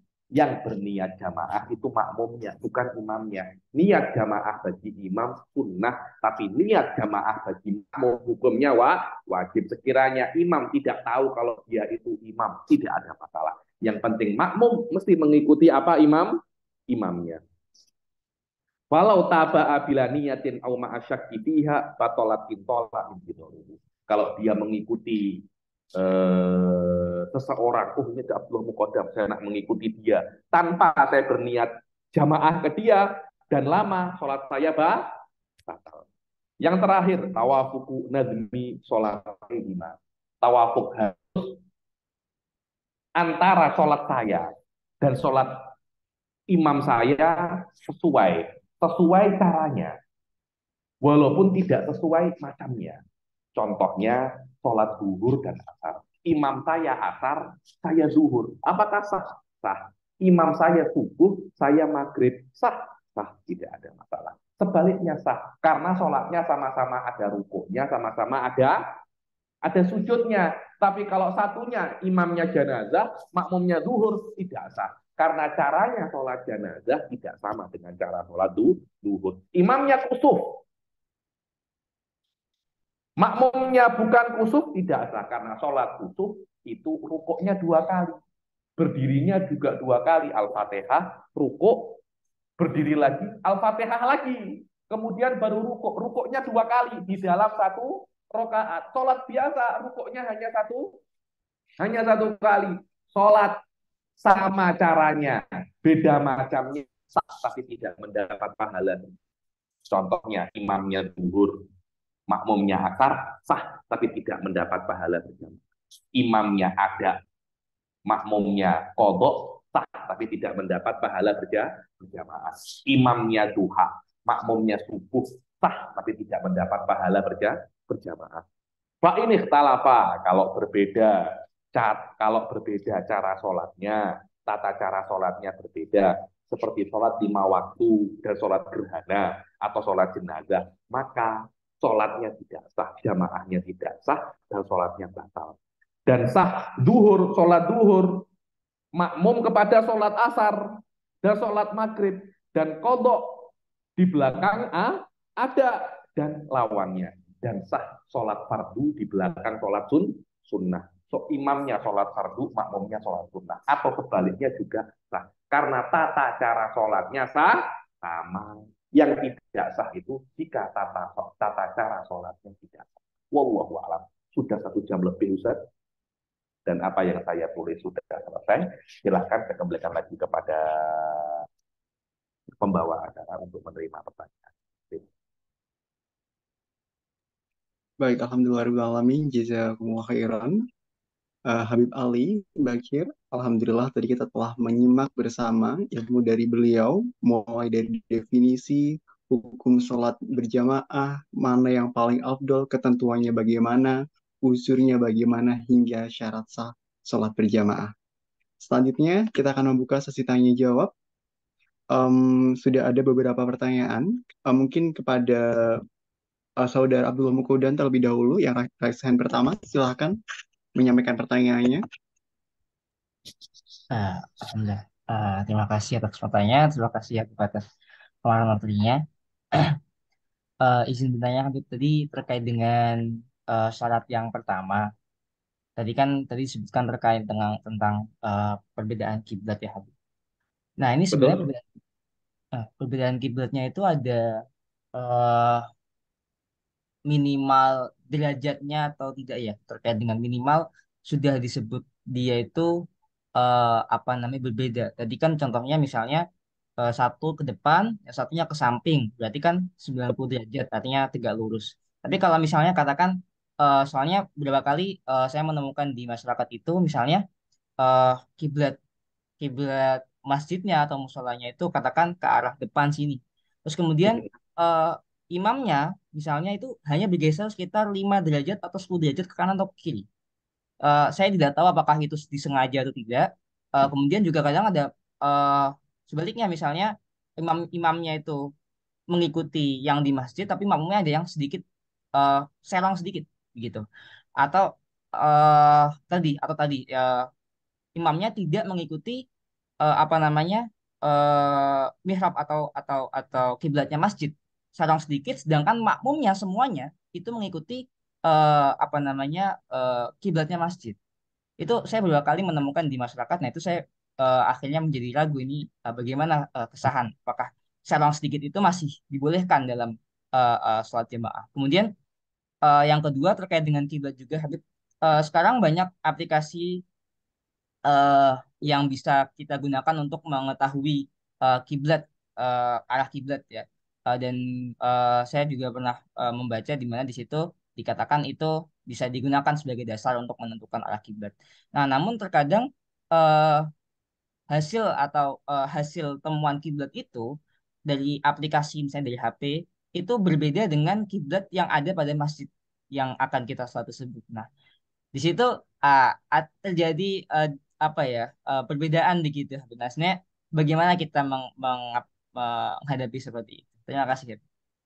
Yang pertama, masalah kiblat di dalam mazhab Syafi'i itu kita arah kemanapun yang kita tuju, dia harus sampai ke dalam Ka'bah. Dia tidak boleh hanya ke arah Masjidil Haram. Tapi memang contohnya saya ke depan ya, saya ke depan, lurus ke depan. Arah itu secara perkiraan dia mesti sampai kalau kita jalan terus tidak melenceng 1 derajat pun kita akan sampai ke dalam apa namanya kita akan sampai ke dalam Ka'bah, ke dalam Ka'bah. Itu maknanya kita menghadap kiblat. Karena itu Anda akan melihat di beberapa masjid agak melenceng ke kiri, agak melenceng ke kanan. Semuanya berusaha untuk sampai ke dalam Ka'bah. Dan biasanya di dalam kiblat-kiblat masjid itu sudah diukur. Kemudian kita akan melihat, oh imamnya kok agak-agak miring. Saya rasa itu memang imamnya rada-rada delahom itu. Rada-rada delahom dan dia mungkin bukan ijtihadnya dia sebenarnya. Karena di dalam mazhab Syafi'i, Anda miring sedikit saja sudah dianggap bisa untuk tidak menyentuh apa namanya, tidak sampai ke kiblat. Karena itu khilaf sedikit saja di dalam arah itu sudah bisa dikatakan bermakmum kepada dia itu tidak sah. Wow, tidak mesti 90 derajat karena harus menyentuh Ka'bah. Sekiranya, oh saya miring 2 derajat saja, kalau terus tidak sampai Ka'bah dan orang yang tidak miring 2 derajat sudah dianggap dia itu apa namanya tidak sah untuk menjadi makmumnya. Loh, apakah sholatnya dia sah? Sah karena dia merasa dengan miring 2 derajat dia akan sampai ke Ka'bah. Anda dengan tidak miring sampai ke Ka'bah, sholat Anda sah, sholat dia tidak sah. Cuma Anda tidak diperbolehkan untuk menjadi makmumnya. Karena Anda secara teori Anda meyakini sholatnya tidak sah. Tapi keyakinan Anda tidak mesti benar di sisi Allah. Karena semuanya terbina atas perkiraan. Dia kira. Dan apa yang dia kira hanya diwajibkan untuk dirinya. Tidak diwajibkan untuk orang lain. Jadi, kemudian masalah aplikasi memang rata-rata aplikasi sekarang itu sudah cukup. Jadi dulu tuh ya Ustaz ya. Orang itu sebelum ada aplikasi, sebelum mereka itu musafir. Oh saya mau musafir contohnya ke Kalimantan. Saya diwajibkan untuk belajar ilmu falak, belajar untuk mengetahui di mana arah kiblat. Oh, kalau arah kiblat ada bintang itu maknanya arah kiblat ke arah tenggara. Kalau ini maknanya ke arah Selatan. Saya diwajibkan untuk mempelajari ilmu falak dengan kadar itu, dengan kadar sampai kadar itu. Sekarang dengan adanya aplikasi tidak wajib. Anda cukup tahu bagaimana cara menggunakan aplikasi. Sekarang ada beberapa masjid. Masjid ini masjid ini berbeda antara masjid dan masjid yang lain. Ada masjid ini masjid-masjid yang baru, masjid-masjid yang kampung, yang tidak ada ulama, yang tidak pernah ulama sholat di situ. Dan ketika dicek dengan aplikasi yang kredibel, aplikasi yang diketahui jelas kebenarannya untuk kiblat, maksudnya tidak pernah ada masalah. Ternyata kiblatnya itu bermasalah, kiblatnya di musola itu atau di masjid itu bermasalah. Saya rasa wallahu a'lam ya, wallahu a'lam. Kalau saya pribadi saya akan lebih memilih kiblat aplikasi. Kenapa? Karena masjid ini tidak pernah disolati ulama. Berbeda dengan masjid-masjid yang ulama itu apa namanya? Contohnya lah ya, masjid apa itu namanya? Yang di Jakarta itu apa namanya? Istiqlal. Masjid Istiqlal. Loh, Masjid Istiqlal, ulama ribuan sholat di situ. Dan tidak ada yang komplain.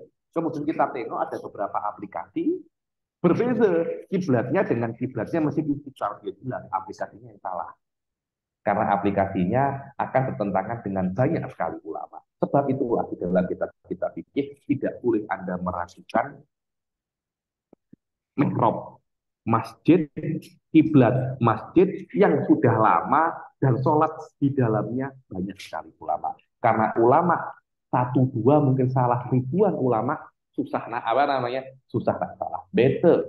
Better kita menyalahkan aplikasi daripada kita menyalahkan ribuan ulama yang sudah sholat di situ. Wallahu a'lam. Masalah masjid saya kira perlu dibedakan antara masjid yang baru dan masjid yang lama. Masjid yang banyak disolati ulama dan masjid yang tidak banyak disolati oleh ulama. Wallahu a'lam. Terima kasih banyak, Habib.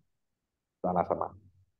Baik, terima kasih Abdullah Mukodam atas pertanyaannya dan Habib Ali atas jawabannya. Selanjutnya ada pertanyaan dari saudari Indah Puji. Assalamualaikum Ustadz. Izin bertanya, apakah jika jika imam sholat bersuara selain bacaan sholat, misal berdaham atau semacamnya, apakah sholatnya batal, termasuk sholat kita yang menjadi makmumnya? Kemudian mungkin tambahan pertanyaan terkait hal ini dari saya, Ustadz.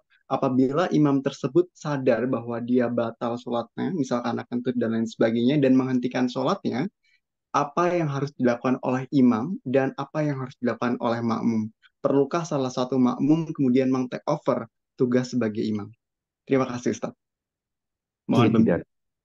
Kalau ada seorang imam tiba-tiba itu berdeham, apakah sholatnya batal? Apakah sholatnya batal? Tengok. Kalau dia berdeham karena darurat, contohnya saya berdeham karena terlampau banyak terlampau banyak dahak yang ada di tenggorokan saya. Tanpa saya berdeham, saya tidak bisa untuk membaca Al-Fatihah. Ini kan darurat. Ini kan darurat. Kalau saya tidak membaca Al-Fatihah, bagaimana sholat saya bisa sah? Pada saat itu diperbolehkan untuk berdeham. Nah, kemudian saya tidak ada apa-apa, yakni saya tidak ada dahak, saya tidak ada riak, saya tidak ada apa-apa, tapi saya berdeham. Iseng-iseng saja. Tiba-tiba ada perempuan cantik lewat, nah semacam itu. Saya sholat, batal sholat. Kenapa? Karena itu dianggap main. Tapi jika tidak dianggap main-main dan tidak ada keperluannya, hanya berdeham saja, tengok apakah dengan berdehamnya itu keluar dua huruf. Jika keluar dua huruf, sholatnya batal. Contohnya ketika berdehem ya. Semacam itu sudah dianggap keluar dua huruf. Kita akan tanya, kamu tadi kenapa? Itu kenapa? Enggak ada apa-apa, saya pingin saja ulangi sholatmu batal karena sudah keluar dua huruf tanpa alasan yang jelas. Saya tanya lagi, kenapa kamu tadi di tenggorokan saya ada apa namanya? Ada dahaknya banyak. Saya tidak bisa membaca Al-Fatihah kecuali dengan tadi itu. Pada saat itu sholat sah, tidak ada masalah. Sekarang Anda sholat, imamnya aduh, ini apa ya? ini batal atau tidak. Kalau dia sengaja tanpa ada hajat, batal. Ada hajat, ada keperluan, tidak batal. Ya, maksudnya kita mau tanya, Imam, bagi kamu tuh ada hajat apa tidak? Tidak perlu tanya. Kamu mesti husnudon kepada imam. Biasanya imam berbuat semacam itu, dan dia tahu hukumnya, dan dia berbuat semacam itu karena hajat. Wallahu a'lam. Kemudian, apa tadi yang kedua tadi itu? Apabila imamnya dia merasa batal dan menghentikan menjadi imam, apa yang harus dilakukan oleh imam pertama dan apa yang harus yang dilakukan oleh makmum? Ayo. Kalau imamnya itu batal, contohnya di tengah-tengah sholat, imamnya itu terkentut. Pertama, ketika imamnya itu terkentut, imam mempunyai dua pilihan. Teruskan berpura-pura menjadi imam, tapi itu berdosa. Tapi itu apa namanya? Berdosa. Makmumnya tidak berdosa. Setelah sholat, Assalamualaikum warahmatullahi wabarakatuh, Assalamualaikum warahmatullahi wabarakatuh. Makmumnya sudah salam, maaf saya tadi terkentut. Apakah makmumnya wajib mengulangi sholat? Tidak. Imamnya dosa, iya. Batal sholatnya, iya. Imamnya wajib mengulangi sholat. Itu cara yang pertama. Cara yang kedua, dia langsung keluar sambil memegang apa itu namanya hidungnya, macam ini, menutupi mulutnya dan menutupi hidungnya keluar, biar dikira dia keluar apa? Darah. Biar dikira dia itu mimisan. Kalau tiba-tiba keluar, nanti orang-orang makmumnya akan tengok apa? Oh, imamnya ngentut. Imamnya terkentut. Nanti orang-orang akan suudon kepada Anda. Imamnya langsung keluar. Apa yang dilakukan makmum? Di belakang imam. Makmum yang khusus di belakang imam. Karena itu, makmum yang di belakang imam tidak boleh makmum biasa itu. Harus makmum yang ustadz. Harus makmum yang paham. Karena itu anak kecil tidak boleh sholat di belakang imam. Kalau sholat di masjid kan satu stop kan penuh kan. Khusus di belakang imam orang yang pandai. Anak kecil di belakang imam pindah. Kamu jangan di sini. Kamu mau tanggung jawab kalau ini terjadi apa-apa. Yang di belakang imam adalah wakilnya imam. Seperti ada wakil presiden, ada presiden. Jika presidennya apa namanya? Jika presidennya terjadi apa-apa yang menggantikan wakilnya, begitu pula jika imamnya terjadi apa-apa yang menggantikan yang di belakang imam. Bab ini di dalam fikih dikatakan babul istikhlaf.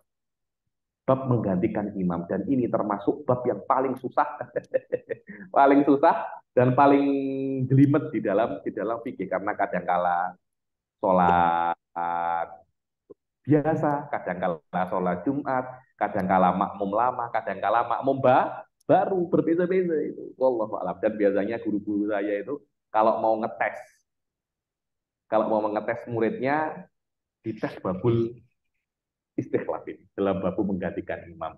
Tiba-tiba gurunya terkentut di dalam sholat, dia nak tengok bagaimana caranya muridnya untuk menggantikan dia. Kalau kita dengan bagus menggantikannya, maknanya you are the best. Lulus. Wallahu a'lam. Baik Ustaz, terima kasih banyak. Kemudian izin follow up question Ustaz, ketika seseorang imam kemudian take over, dia harus mengulangi niatnya atau ada tata cara tertentu Ustaz? Tengok itu berbeda dengan sholat yang lain. Apakah dia makmum baru atau makmum yang lama? Tak seingat saya loh ya, kalau makmum yang baru diwajibkan untuk mengulangi niat jamaah. Kalau tidak. Kalau tidak ya. Ada bab khusus itu, masalah apa namanya, masalah istikhlaf. Dibedakan antara makmum yang baru dan makmum yang lama. Sholat jamaah biasa 5 waktu atau sholat Jumat itu berbeda-beda. Tahu saya diwajibkan untuk mengulangi niatul imamah kalau makmum baru, dengan makna ketika imamnya itu batal, ada makmum yang belum menjadi imamnya itu tiba-tiba belum menjadi makmumnya imam itu tiba-tiba menggantikan imam. Nah, pada saat itu diwajibkan makmum yang lain untuk tajdidun niat, memperbaharui niat imamah kepada imam yang baru ini. Tapi tidak, memang digantikan oleh makmum yang sudah dari awal mengikuti imam langsung maju macam itu. Tidak perlu memperbaharui apa namanya? Memperbaharui niat, maknanya di dalam hati Anda mengatakan saya nak menjadi makmum imam ini. Selesai. Itu saja. Bukan sesuatu yang susah. Ayo, silakan. Baik, terima kasih banyak Habib. Kemudian izin berlanjut ke pertanyaan selanjutnya dari saudara atau saudari NF. Assalamualaikum Habib, izin bertanya, manakah yang lebih utama, seorang suami sholat berjamaah dengan istri dan anak di rumah, atau sholat berjamaah di musola atau masjid, Habib? Ya Terima kasih. jelas. Secara teori tetap afdol di masjid. Tetap afdol di masjid. Kecuali kalau Anda sholat di masjid, istri dan anak Anda tidak berjamaah. Anda tidak perlu untuk sholat di musola dan masjid, sholat di rumah agar istri dan Anda mendapatkan jamaah. Lebih afdol lagi sholat jamaah di rumah. Setelah sholat jamaah di rumah langsung pergi ke masjid untuk mendapatkan sholat jamaah di masjid. Jadi ketika awal-awal azan langsung sholat di dekat istri dan anak. Assalamualaikum warahmatullahi, pergi ke masjid. Nah itu yang paling afdol. Kalau tidak mampu, tengok, wah masjid ini kalau saya tidak sholat di sana, nanti nggak ada yang sholat, tinggalkan di sini, tinggalkan anak ini, sholat di sana. Karena hidupnya masjid ini tergantung kepada kamu. Tapi kalau masjid ini sudah rame, engkau nak sholat di sana, tak sholat di sana, tidak ada perbedaan, tidak ada beda ya. Sholat di rumah, teman istri dan anakmu untuk sholat berjamaah dengan mereka agar masuk surganya bareng-bareng. Jangan Anda sholat berjamaah, istri Anda tidak sholat berjamaah, nanti yang suami masuk surga duluan. Ayo. Baik, terima kasih banyak Habib. Kemudian masih dari penanya yang sama. Apakah kita harus menunggu hingga imam telah sempurna gerakannya, misalnya sujudnya, baru kita sujud, atau tidak perlu sampai imam sudah sempurna gerakannya? Bagaimana, Habib? Yang paling afdol setelah sempurna. Jadi ketika imam rukuk, tunggu sampai imam benar-benar sempurna rukuk. Baru. Jangan imam masih Allahu Akbar. Kamu sudah sudah Allahu Akbar. Jangan. Itu boleh, tapi tidak afdol. Yang afdol, biarkan imam sempurna rukuk dulu, baru kamu rukuk. Imam sempurna iktidal, baru kamu iktidal. Kenapa? Karena imam itu untuk dicontoh. Dan tidak mungkin kita itu mencontoh sesuatu kecuali orang itu sudah memperagakan dengan sempurna. Kalau belum apa-apa, belum diajari dengan sempurna, kalian sudah melakukannya, yaitu bukan namanya contoh. Begitu pula kalau salam, Assalamualaikum warahmatullah, tunggu sampai salam kedua. Assalamualaikum warahmatullah, baru kamu salam yang pertama. Jangan Assalamualaikum warahmatullah. Imam masih belum sampai salam kedua. Anda sudah salam kedua. Salatnya sah.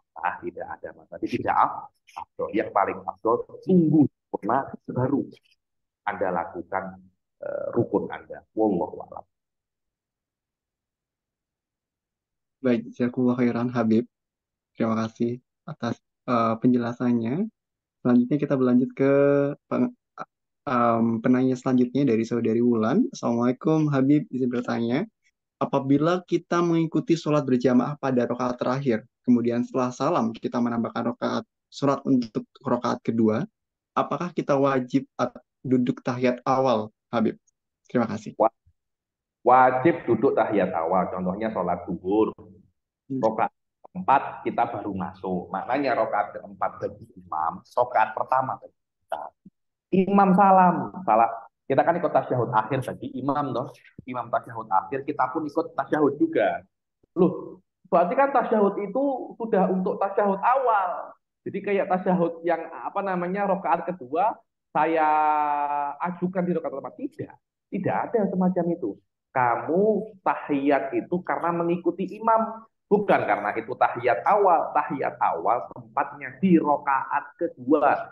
Kalau kamu mengikuti imam di rakaat ketiga, mendapatkan rakaat ketiga bersama imam, dan rokaat keempat bersama imam. Maknanya imam rokaat keempat, kamu rokaat kedua, dan sama-sama tahiyat. Cuma imam tahiyatul akhir, kamu tahiyatul awal. Pada saat itu tidak perlu mengulangi tahiyat awal lagi. Langsung rokaat ketiga, rokaat keempat, tahiyat akhir, salam. Tapi kalau imam rokaat keempat, kamu rokaat pertama, imam salam, kamu rokaat kedua, pada saat itu mesti mengulangi tahiyat awal. Wallahu a'lam. Karena tahiyat yang dilakukan dalam rokaat pertama itu untuk mengikuti imam, itu bukan untuk tahiyatul awal. Wallahu. Barakallah Habib atas jawabannya. Selanjutnya ada penanya lagi nih Habib dari saudara Rio Pambudi. Assalamualaikum Habib. Jika kita sedang dalam sholat Jumat, namun seketika perut kita tidak bisa menahan BAB ataupun harus membuang BAB, setelah sholat Jumat selesai, kita wajib mengganti sholatnya itu dengan sholat zuhur atau bagaimana Habib? Macam mana? Jadi ketika sedang melaksanakan sholat Jumat, kemudian kita ada hajat untuk buang air besar atau buang air kecil. Nah, setelah itu sholat Jumatnya setelah selesai, artinya kita tidak mengikuti sholat 2 rakaat sholat Jumatnya, apakah kita perlu mengganti sholat Jumat dengan sholat zuhur, Habib? Ya, sholat Jumat kalau tidak bisa melakukannya tidak diganti dengan sholat Jumat, hanya diganti dengan sholat zuhur aja. Baik. Jadi kalau Lalu, sholat Jumat ganti dengan zuhur, bukan ganti dengan sholat Jumat. Ya, baik. Lalu untuk menggantinya ini apakah ada ketentuan khusus, Ustadz? Apakah sesuai dengan sholat zuhur pada umumnya atau bagaimana untuk mengganti sholat Jumat? sama seperti sholat zuhur pada umumnya. Baik. Untuk pertanyaan yang masuk dari chat box sudah semua kita bahas, terutama yang mengenai eh, topik sholat berjamaah dari teman-teman. Mungkin apakah masih ada yang ingin menanyakan terkait dengan topik sholat berjamaah terlebih dahulu? Kami persilahkan. Oh, apa Habib, izin konfirmasi tadi, eh, tadi kalau misalnya ada perbedaan keyakinan kiblat antara makmum dengan imam, itu apakah sholatnya itu sah Habib? Sholatnya tidak sah. Sholatnya tidak sah karena Anda meyakini imam Anda sholatnya tidak sah dan bermakmum dengan yang sholatnya tidak sah menjadikan sholat Anda pun tidak sah karena sholatnya makmum terbina atas sholatnya imam.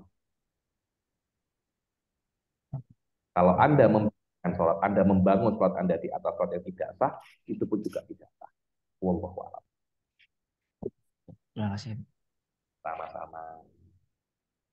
Baik, Ada apakah ada lagi penanya dari peserta? jam Mungkin lebih. atau maaf, Mas Habib, maaf. Tidak terasa 1,5 jam lebih. Oh iya, betul sekali, Ustaz. Mungkin izin Ustaz, masih ada satu penanya lagi sebenarnya. Namun ini bukan berkaitan dengan sholat berjamaah, namun sholat pada umumnya. Ini Silahkan. dari saudara Rio Pambudi. Semisal kita kebablasan sholat subuh, kita kebangun di jam 6 pagi, Bib. Apakah kita bisa ganti sholatnya langsung di waktu tersebut atau menunggu di jam 7? Karena saya pernah mendengar kita tidak boleh sholat pada waktu tersebut karena tanduk setan sedang naik. Ini dari saudara Rio Pambudi, Ustaz. Mohon penjelasannya, Habib. Sholat yang dilarang pada waktu terbitnya matahari itu hanya sholat-sholat yang tidak ada sebabnya. Tapi sholat qadha secara umum diperbolehkan kapanpun. Diperbolehkan lepas sholat asar, diperbolehkan ketika terbitnya matahari, tenggelamnya matahari, tidak ada masalah. Jadi waktu-waktu yang diharamkan di dalamnya itu sholat, itu hanya untuk sholat-sholat yang sebabnya akhir atau sholat yang tidak ada sebabnya. Adapun sholat-sholat qadha fardu semuanya boleh kapanpun, tidak ada masalah. Baik, terima kasih banyak Habib atas penjelasannya. Dengan demikian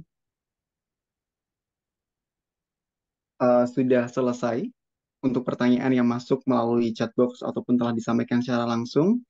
Dengan demikian berakhirlah sudah sesi kajian dan sesi tanya jawab pada malam hari ini bersama dengan Habib Ali. Em, Selanjutnya kami mengucapkan dan mengaturkan rasa terima kasih kami yang mendalam kepada Habib Ali Asakov, LCMA PID yang telah meluangkan waktunya membimbing kami, memberikan ilmu yang insya Allah uh, applicable dan dapat meningkatkan kualitas sholat kita maupun sholat berjamaah kita. Mungkin dari Habib, apabila ada closing statement, kami persilakan Habib. Silakan. Terima kasih.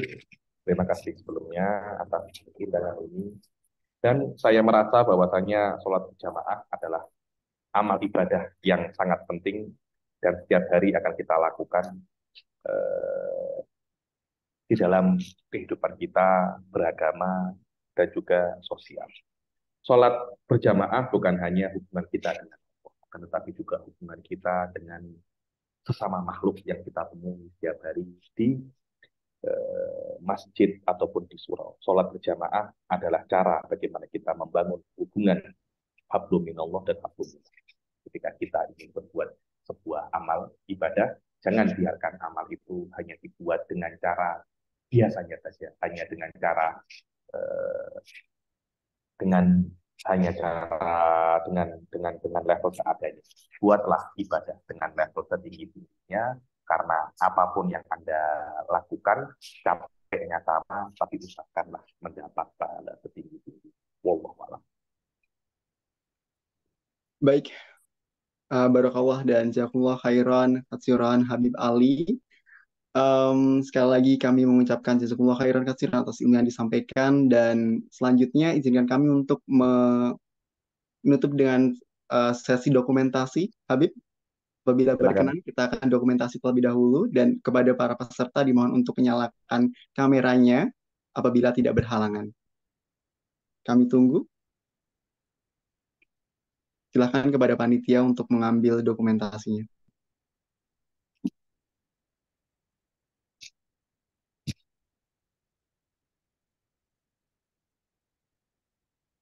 Apakah sudah? Ya, baik. 3, 2, 1.